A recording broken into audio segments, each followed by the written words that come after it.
இந்த உலகத்தில் அசுர அட்டூழியம் அதிகரித்த போது சிவனும் மோகினி ரூபமான விஷ்ணுவும் லைக் மற்றும் சப்ஸ்கிரைப் பண்ணுங்க.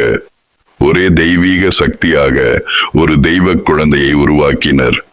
ஒரு நாள் வேட்டைக்கு சென்ற பாண்டாளம் அரசன் காட்டின் கரையில் அழகாக ஒளி வீசும் ஒரு குழந்தையை கண்டார். கழுத்தில் மணி ஒலியுடன் பிரகாசித்த அந்த பிள்ளை மணிகண்டன் என்று அரசன் பெயர் வைத்தார். அவன் வயது குறைந்ததே, ஆனால் அறிவும் தைரியமும் ஆயுதக்கலையும் எல்லாம் அவன் கைகளில் பிறந்த மாதிரி இருந்தது. மணிகண்டன் அனைவரின் மனத்திலும் இடம் பிடித்தான். மணிகண்டன் இருப்பவரை அது சாத்தியமில்லை. அதனால் ஒரு கொடிய சதி பிறந்தது. தன்னை போலி நோயாளியாக காட்டிய ராணி புலிப்பால் கொண்டு வர வேண்டும் என கூறினாள். சிரிக்கத்தக்க அந்த வேண்டுகோளை மணிகண்டன் சிரித்தபடியே ஏற்றுக்கொண்டான். அவன் உண்மையான தெய்வம் என்பதை யாருக்கும் தெரியவில்லை.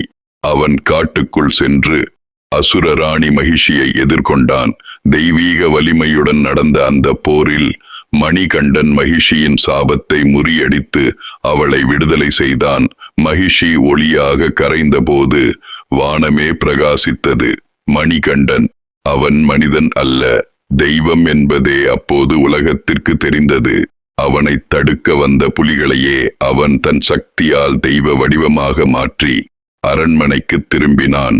அரசரும் ராணியும் அவரது திருவடி முன் தலை வணங்கினர். அவனே ஹரிஹர அவதாரம், சிவவிஷ்ணு சக்தியின் வடிவம் என்று அவர்தானே வெளிப்படுத்திய போது அரச மன்றமே உறைந்து போனது. பிறகு மணிகண்டன் தன் தெய்வ தர்மத்தை நிறைவேற்ற சபரிமலைக்கு சென்றார். அங்கு தபஸ் மேற்கொண்டார். ஒரு நாள் கோடிக்கணக்கான மக்கள் வரும் இடம் அன்றே அவர் தெரிவித்து வைத்தார். காடுகளில் அமைதியான இடத்தில் யோகாசனத்தில் அமர்ந்து ஐயப்பன் தன் ஆன்ம சக்தியை உலக நலனுக்காக அர்ப்பணித்தார். ஒவ்வொரு ஆண்டும் வானத்தில் ஒளிரும் அந்த தெய்வ ஒளி மகர ஜோதி ஐயப்பனின் இருப்பையும் அவரின் அருளையும் நிரூபிக்கிறது.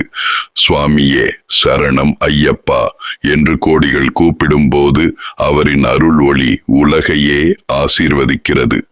இது போன்ற கதைகள் கேட்க இந்த சேனலை சப்ஸ்கிரைப் பண்ணுங்க. சுவாமியே சரணம் ஐயப்பா.